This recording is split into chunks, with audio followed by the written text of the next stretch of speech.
So very good morning. I hope सारे बहुत अच्छे हो गए। मैं भी बहुत अच्छा हूँ। एकदम टाइम से प्रॉपर टाइम पे पहुँच चुका हूँ मैं सिलॉक्स के दूसरे पार्ट के लिए। सिलॉक्स का जो फर्स्ट पार्ट था जिसमें हमने बेसिक पढ़ा था, बहुत ही शानदार तरीके से पढ़ा था और मज़ा तब आ गया जब आप में से बहुत सारे बच्चों के ये मैसेज आया कि सर बहुत अच्छे से समझ में आया है, बेसिक्स बहुत क्लियर हुआ है। बहुत खुशी मिलती है इस सिचुएशन में जब आपके तरफ से ये रिप्लाई मिलता हो कि हाँ सर चीज़ें ठीक थी, अच्छा था।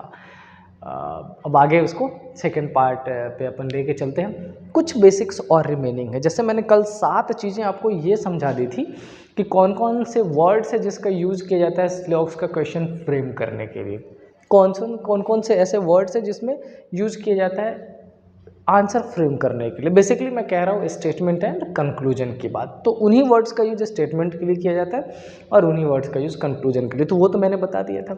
अच्छा, उसके बाद इसको और भी सिंपल बनाने के लिए मैंने क्या किया था, मैंने लिखा था सम का statement like some A are B, और फिर मैंने आपको साथ में ये बता दिया था कि इस स्टेटमेंट पे कौन कौन सा कंक्लूजन डायरेक्टली फॉलो में जाएगा, कौन कौन सा conclusion directly do not follow में चला जाएगा, और कौन कौन सा कंक्लूजन ऐसा जो डाउटफुल होगा, जो बाद में पॉसिबिलिटी में करेक्ट में चला जाएगा। याद आया? आज हम उसी को आगे बढ़ाने वाले हैं और आज ऑल्दो मैं कुछ क्वेश्चन सॉल्व करवाऊंगा, लेकिन फिर से बता रहा हूँ बहुत बेसिक क्वेश्चन। उसके पहले जो 3-4 चीज़ें बच रही है मैं उसको क्लियर कराना चाहता हूँ। अब बात रही है कि आप में से बहुत सारे बच्चों के ये भी कमेंट्स आते हैं कि सर अब इस टॉपिक का उतना इंपॉर्टेंस नहीं। बच्चे, उतना और इतना इंपॉर्टेंस ही इंपॉर्टेंट नहीं। इंपॉर्टेंट क्या है कि क्या एक क्वेश्चन पूछा जा रहा है, क्या बैंकिंग में एक क्वेश्चन पूछेगा तो वो आपके रैंक को 1000 में, लाखों में तब्दील कर सकता है, अप एंड डाउन। वो एक इम्पॉर्टेंट है और मैं बड़े यकीन से कह सकता हूँ जो मेरा एक्सपीरियंस है उस बेसिस पे कि सिलॉक्स, हाँ, और तो पहले 5-1 क्वेश्चन पूछा जाता था हर चैप्टर में, चाहे एसबीआई की बात करें, बीपीएस की बात करें, किसी भी सेगमेंट में। आज थोड़ा सा कम हुआ लेकिन 3 क्वेश्चन फिर भी आपको मिल जाएंगे। और मेंस की बात करें जहाँ पर रिवर्स सिलॉक्स पढ़ना पड़ता है, वहाँ पे थोड़ा सा सेगमेंट और अच्छा हो जाता है। समझ आई बात? हाँ, बात रही सी सेट की, तो थ्रू आउट द ईयर्स 1 से 2 क्वेश्चन, कई बार 2 क्वेश्चन, कई बार 1 क्वेश्चन, लेकिन क्वेश्चन मिलता ज़रूर है। और 1 क्वेश्चन मतलब 2.5 मार्क्स, मतलब बहुत इंपॉर्टेंट रोल प्ले कर देता है। तो आप ये मत लेके चलो कि सर उससे तो 1 ही पूछा जाता है, 1 ही 2 ही पूछा जाता है, पहली बात। और दूसरी बात, ऑल्दो मेरे को ये नहीं कहना चाहिए लेकिन फिर भी मैं बोल रहा हूँ, अगर आप में से किसी भी बच्चे को ऐसा लगता है कि ये पर्टिकुलर चैप्टर आपके लिए इम्पॉर्टेंट नहीं है, तो बेटे आपका इस क्लास को कंटिन्यू करना या उसको थ्रू आउट देखना बिल्कुल ज़रूरी नहीं। आप उस टाइम में कुछ वो चीज़ें कर लीजिए जो आपको इंपॉर्टेंट लग रही है। यहाँ पर सिर्फ वो बच्चे चल सकते हैं जिनको ये लग रहा है कि नहीं इसमें से एक क्वेश्चन आ सकता है और वो मेरे रिजल्ट को अप एंड डाउन कर सकता है। बात समझ आ रही है? तो अपन ज़्यादा, मैं हार्श आई होप मैं नहीं हो रहा हूँगा, लेकिन चीज़ों को थोड़ा सा समझते हुए अपन कुछ कमेंट करें तो बेहतर रहता है। क्यों? क्योंकि आपके एक कमेंट से बहुत सारे बच्चे इन्फ्लुएंस हो जाएंगे और फिर बहुत सारे बच्चे अपना रिजल्ट ख़राब कर लेंगे, ये गड़बड़ हो जाएगा। तो इसका ध्यान रखना किसकी जिम्मेदारी? हमारी, मतलब हम सबकी। ठीक है, चलो अब देखते हैं। सपोज कर लो कि दूसरा स्टेटमेंट अगर मेंशन किया जाता, क्या? ऑल ए इज बी, ये आपका सेकेंड स्टेटमेंट है। ठीक है। अच्छा, इस स्टेटमेंट से अगर डायग्राम की बात कर ले तो इस स्टेटमेंट से डायग्राम कैसा बनाओगे? डायग्राम आपका बनेगा, मैंने आपसे बता दिया था कि जिस वेरिएबल के पहले ऑल लगा हुआ हो वो छोटा और दूसरा क्या बनता है? बड़ा। ये बना दिया हमने, ऑल ए इज बी। ठीक है। अच्छा, अब इस all A is B statement से कौन कौन सा कंक्लूजन राइट, कौन कौन सा रॉन्ग और कौन कौन सा डाउटफुल हो सकता है, ये सिचुएशन समझना ज़रूरी है जो आगे आपके लिए काम करने वाला है। तो मैं एक एक करके लिखने जा रहा हूँ और मैं चाहूँगा यही कि आप भी साथ में लिख लो। मैंने पहला कंक्लूजन क्या लिखवाया था? कंक्लूजन नंबर फर्स्ट मैंने लिखवाया था ऐसा, some A are B. Conclusion number 2 मैंने लिखवाया था some B are A. Conclusion number 3 मैंने लिखवाया था all A is B. Conclusion number 4 मैंने लिखवाया था ऑल बी इज ए। ये 4 तो है ही। एक बार कैमरा चेक कर लूँ, आप क्लियर देख पा रहे नहीं देख पा रहे? बिल्कुल क्लियर देख पा रहे हैं आप, बहुत सही। ये क्या हो गया? All B is A. Conclusion number 5, conclusion number 5 आपसे क्या पूछा जा सकता है? Some A are not B. Conclusion number 6, some B are not A. Conclusion number 7, no A is B. And conclusion number 8, no B is A. अब एक चीज समझो ध्यान से, सिलॉक्स की दुनिया में एक स्टेटमेंट से रिलेटेड इन 8 कंक्लूजन के अलावा और कुछ बन ही नहीं सकता। इसी कंक्लूजन में कुछ वर्ड्स नए ऐड कर सकते हैं, कुछ चेंज कर सकता है, पॉसिबिलिटी ऐड कर सकता है, जो सारी सिचुएशन है सारी। मैंने कल भी आपसे समझाया था कि हम पॉसिबिलिटी में जाके तब तक कंक्लूजन चेकआउट नहीं करेंगे जब तक कि क्वेश्चन बनाने वालों ने, क्वेश्चन पूछने वालों ने अपने एंड से पॉसिबिलिटी पुट नहीं किया है। बहुत सारे बच्चों की ये टेंडेंसी रहती है ये सोचने की कि सर ये भी तो हो सकता है। हाँ हो सकता है, लेकिन ये तब सोचना है जब वो आपसे पूछ रहे हो। ठीक है, तो चलिए देखते हैं एक बार, क्या इसमें कंक्लूजन नंबर 1 100% करेक्ट है ना। हमें क्या कह रहा है, कह रहा है सम ए और बी। कह रहा है देखो कुछ ए ने बी को ओवरलैप कर रखा है। अब एक बार बताओ, जब सारा ही ए बी के अंदर है तो आप उसके इतने छोटे से पार्ट की बात कर लो, इसकी बात कर लो, इसकी बात कर लो, सारे का सारा किसके अंदर है, उसके ही अंदर है। 100% क्या हो जाएगा, करेक्ट हो जाएगा। अगर कन्फ्यूजन जनरेट होता हो तो मैं एक सिंपल सा एग्जाम्पल आपको बताता हूँ। ऐसा मान लेते हैं कि हमारा जो लक्ष्मी नगर है, क्या लक्ष्मी नगर पूरी तरह दिल्ली के अंदर है? आपका आंसर आएगा सर क्या ही क्वेश्चन पूछ रहे हो, ये तो बस। हाँ बिल्कुल दिल्ली के अंदर है। अच्छा, अगर मैं कुछ और क्वेश्चन ऐसा पूछ लूँ जो आपको लगे कि बेकार है, लेकिन वो आपके इस कॉन्सेप्ट को समझने में बहुत ज़्यादा इम्पोर्टेंट रोल प्ले कर सकता है। समझ रहे बात आप? बहुत ही ज़्यादा इम्पोर्टेंट रोल प्ले कर सकता है। कैसे, ये मैं आपको अब समझाने वाला हूँ कैसे कर सकता है। मैंने आपसे पूछा लक्ष्मी नगर दिल्ली में, आपने कहा हाँ है। अच्छा एक बात बताओ, लक्ष्मी नगर के अंदर थोड़ा सा आगे चले, निर्माण विहार मेट्रो के अपोजिट एक मॉल है, V3S मॉल। क्या वो दिल्ली के अंदर है? आप कहोगे सर क्या क्वेश्चन पूछ रहे हो, अगर लक्ष्मी नगर सारा दिल्ली के अंदर है तो उससे रिलेटेड जितनी भी चीज़ें होंगी वो सारे का सारा किसके अंदर होंगी, दिल्ली के अंदर। मतलब ये कि किसी भी चीज़ का अगर ऑल रिलेटेड है किसी से तो सम अपने आप ही कनेक्ट हो जाता है, वाइस वर्सा। इसका मतलब ये कि ये भी करेक्ट है और ये भी करेक्ट है। बस ये समझाने की कोशिश कर रहा था मैं आपको, समझ आई बात? चलो, अब कह रहा है ऑल एज भी, कह रहा हाँ सर ये दिख रहा है। मैंने फिर से कल भी बताया था कि जनरलाइज वे में लोग कॉन्ट्राडिक्शन करते हैं कि हाँ रिपीटेशन अलाउड नहीं ये वो, लेकिन हम इसको नहीं लेके चल रहे। जो हमें दिख रहा है, अगर जो कंक्लूजन में पूछा गया अगर वो आपको यहाँ पे दिख रहा है तो आपने करना है कि हाँ 100% करेक्ट है, दैट्स इट। चलो, अब कह रहा है ऑल बी इज ए। ओ हो, मैं गलत कलम चलाने जा रहा था। ऑल बी इज ए। अच्छा, इस कंक्लूजन में हमसे पूछ रहा है कि भाई ये बताओ क्या सारे का सारा बी ए के अंदर है? आप कहोगे देखो जो आपने पूछा है वो तो मुझे नहीं दिख रहा, एग्जैक्टली अपोजिट दिख रहा है। तो फिलहाल अगर मैं नॉर्मल लैंग्वेज में बोलूँ तो आप इसको क्या कन्वर्ट कर सकते हो, डू नॉट फॉलो। लेकिन अगर मैं स्पेसिफाई करके पूछ लूँ कि बेटा डू नॉट फॉलो तो आपने कर दिया, बट मेरे को ये बताओ ये 100% रॉन्ग है क्या? तब आपका आंसर होना चाहिए नहीं ये 100% रॉन्ग नहीं है, ये क्या है, कैन नॉट बी डिटरमाइंड। ऐसा मैं क्यों पूछता हूँ, क्योंकि अगर मैं 100% रॉन्ग इसको बोल दूँ और तब मैं बाद में ऐसा बोलूँ all B is A is possible, तो चूंकि आपने 100% रॉन्ग कर रखा है तो पॉसिबिलिटी लगा के भी आप करेक्ट नहीं कर पाओगे। लेकिन अगर आपने ये बोला है कि सर ये तो डाउटफुल है, कैन नॉट बी डिटरमाइंड है, कांट से है, तो पॉसिबिलिटी लगा के 100% करेक्ट कर सकते हैं। समझ आई बात? या सिंप्लीफाइड वे में बोलूँ, फिलहाल तो आपने डू नॉट फॉलो कर दिया, लेकिन अगर इसमें मैं पॉसिबिलिटी लगा दूँ तो ये 100% क्या हो जाएगा, करेक्ट हो जाएगा। क्या some A are not B? नहीं भाई बिल्कुल गलत है, सारे का सारा ए बी के अंदर है, कैसे पॉसिबल हो सकता है? दूसरा, क्या some B are not A कर सकते हैं? Some B are not A, ध्यान से देखना, क्या कुछ बी का ऐसा पार्ट है जो ए से बाहर है? आप कहोगे हाँ सर बी का कुछ पार्ट है जो ए से बाहर है। अच्छा, वो जो पार्ट जो बाहर है उसका ए से क्या रिलेशन है? आपका आंसर होगा सर नहीं पता अपने को। तो आप क्या करने वाले हो, आप इसमें फिलहाल क्या करने वाले हो, डू नॉट फॉलो।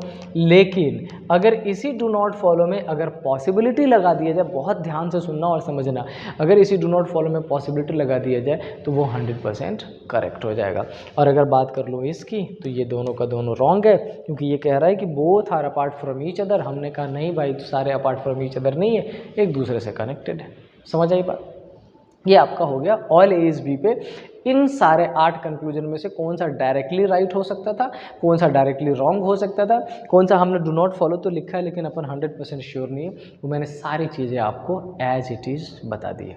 ठीक है, चलो अब स्टेटमेंट यही रहने देते हैं और मैं आपको कंक्लूजन दूसरा करके बताता हूँ। ये स्टेटमेंट चेंज करके बताता हूँ कि स्टेटमेंट अगर चेंज करेंगे तो कंक्लूजन में क्या चेंज आ सकता है। ठीक है, चलिए ये रहा ऑल का।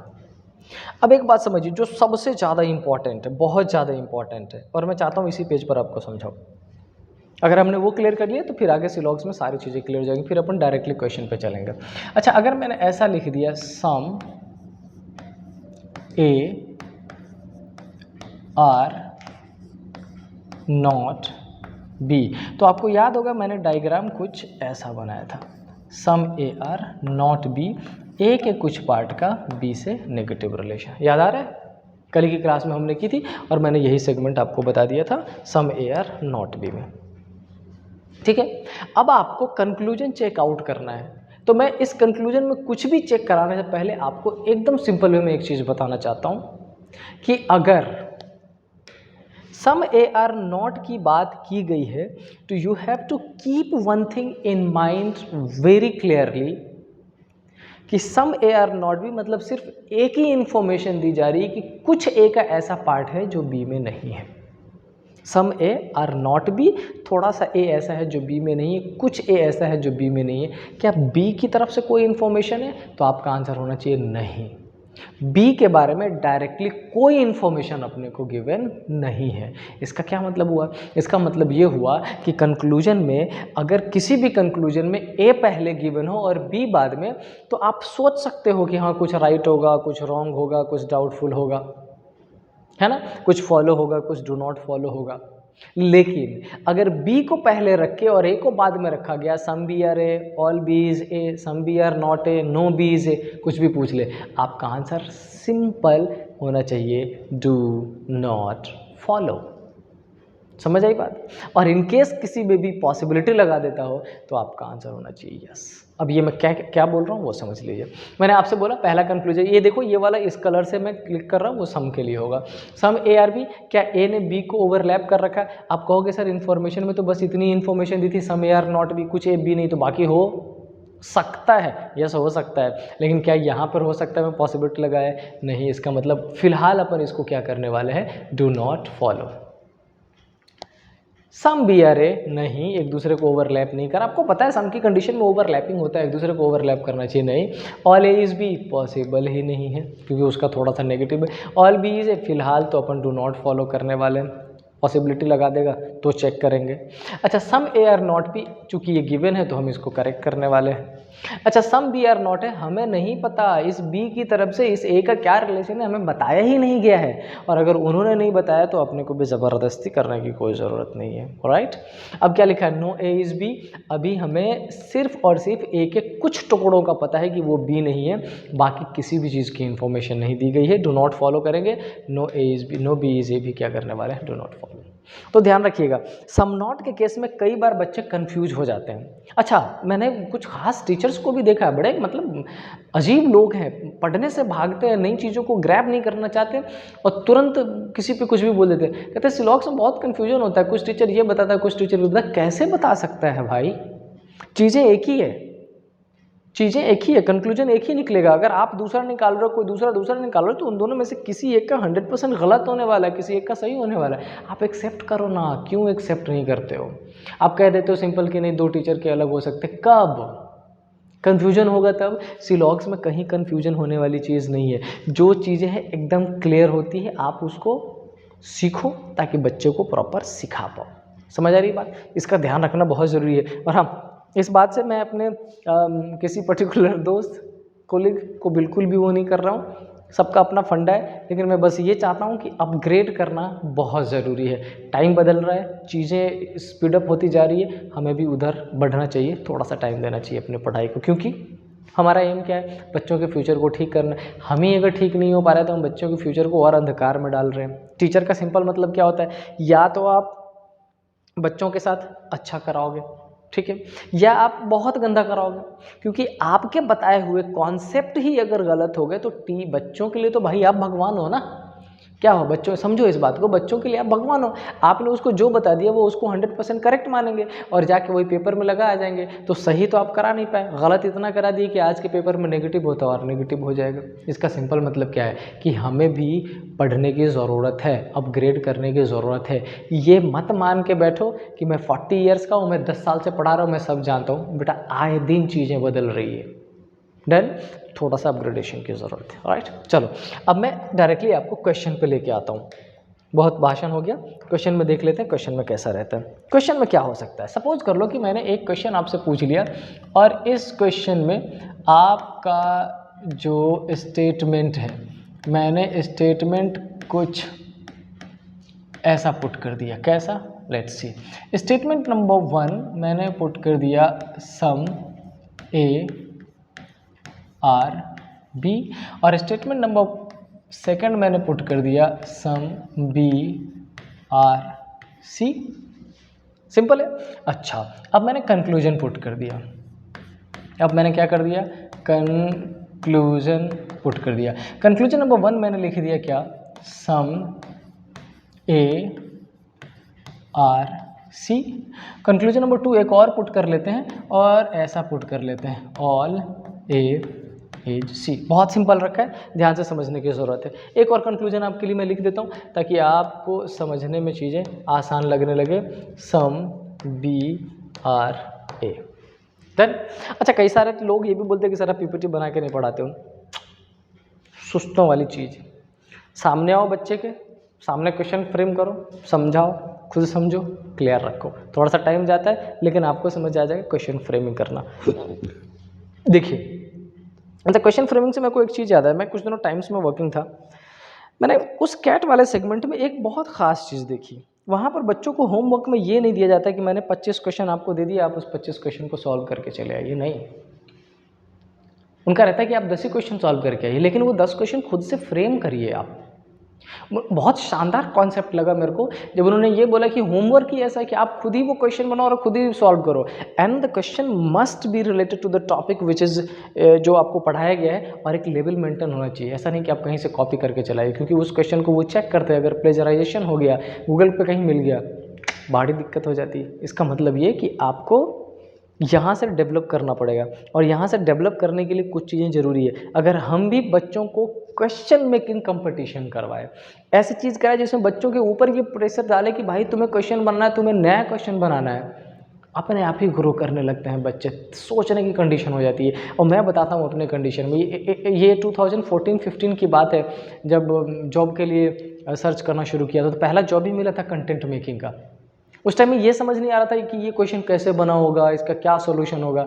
जब मैंने बच्चों क्वेश्चन बनाना शुरू किया ना, 3-4 मंथ्स में जो एक शाइन सा दिखने लगा अपने अंदर, मैं सोचने लग गया उसको उस तरीके से कि अच्छा इसका ये क्वेश्चन हो सकता है तो ये सॉल्यूशन हो सकता है, इस तरीके से बन सकता है, ये बन सकता है। और जब आप क्वेश्चन बनाना शुरू कर देते हो ना, सॉल्यूशन सोचना इतना ईजी हो जाता है जिसका जवाब नहीं।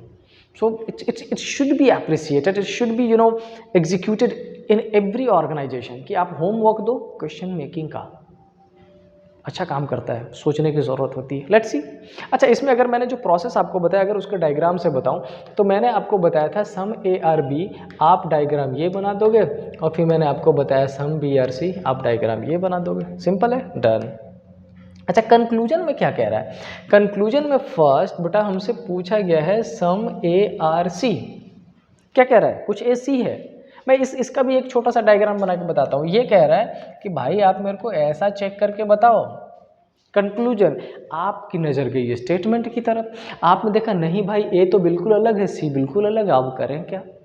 अच्छा, हमने इसको अलग क्यों रखा है, क्योंकि जो स्टेटमेंट है उसमें हमारे पास पूरी इन्फॉर्मेशन नहीं दी गई है, और सिंपली रखे, अगर आपको किसी भी चीज़ की इन्फॉर्मेशन नहीं है मालूम नहीं है, आपने नहीं पढ़ा है, जानकारी नहीं है, अभी आप कोरा कागज़ हो, बुद्धि मतलब प्रॉपर नहीं चल रही है चीज़ों में, तो आप चलाने की कोशिश ना करें।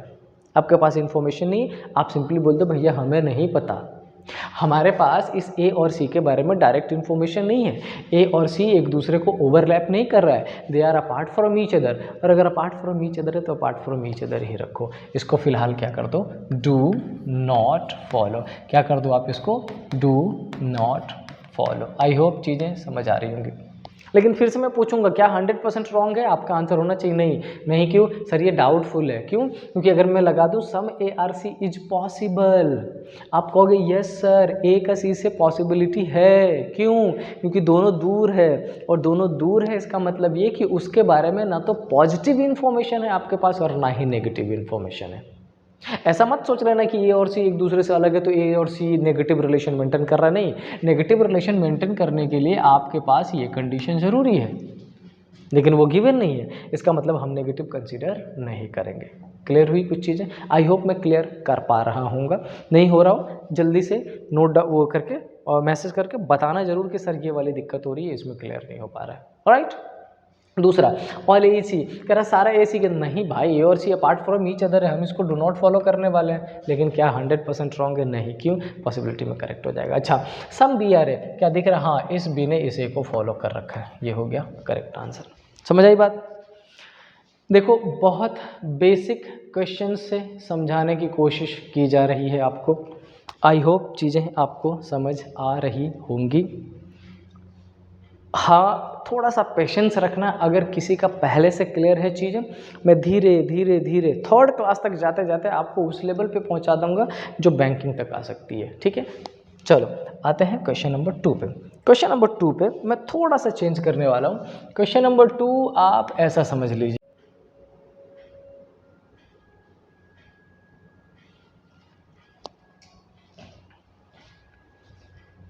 चलो मैं इस क्वेश्चन को दोबारा एक्सप्लेन कर रहा हूँ क्योंकि लाइट के ख़त्म होने की वजह से हम क्लियर नहीं कर पाए इसमें।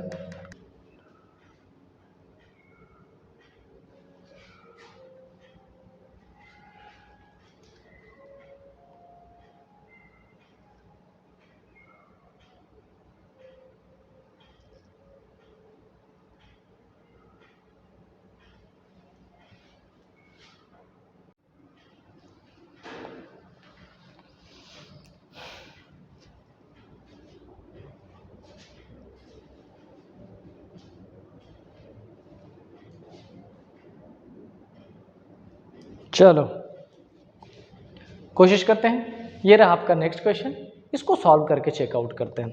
तो सबसे पहले बेटा हम करेंगे डायग्राम। कभी कभी टेक्निकल इश्यूज हो जाता है, टेक्निकल ग्लिच, लाइट आने लाइट जाने का।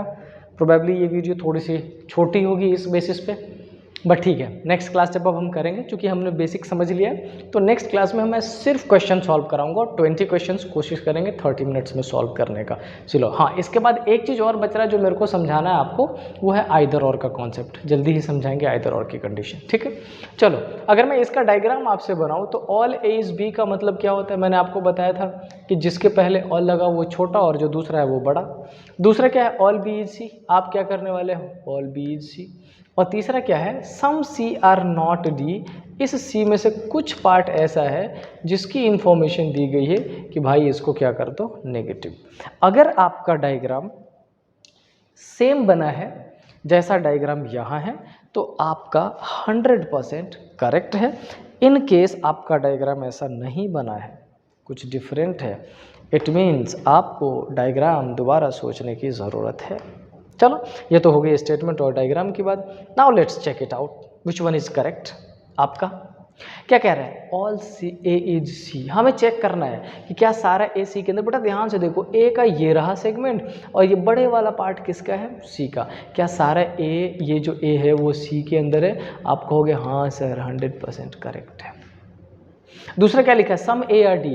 क्या ए और डी ने एक दूसरे को ओवरलैप कर रखा है? ध्यान से देखो, ए की पोजीशन ये, डी की पोजीशन ये, क्या इसने एक दूसरे को टच किया, ओवरलैप किया, क्रॉस किया? आपका आंसर है नहीं। तो फिलहाल आप क्या करने वाले हो? Do not follow. क्या करने वाले हो?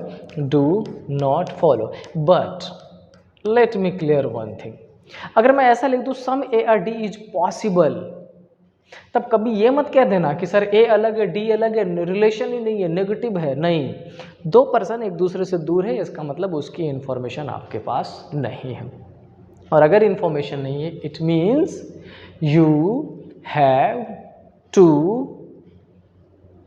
assume both negative as well as positive impossibility।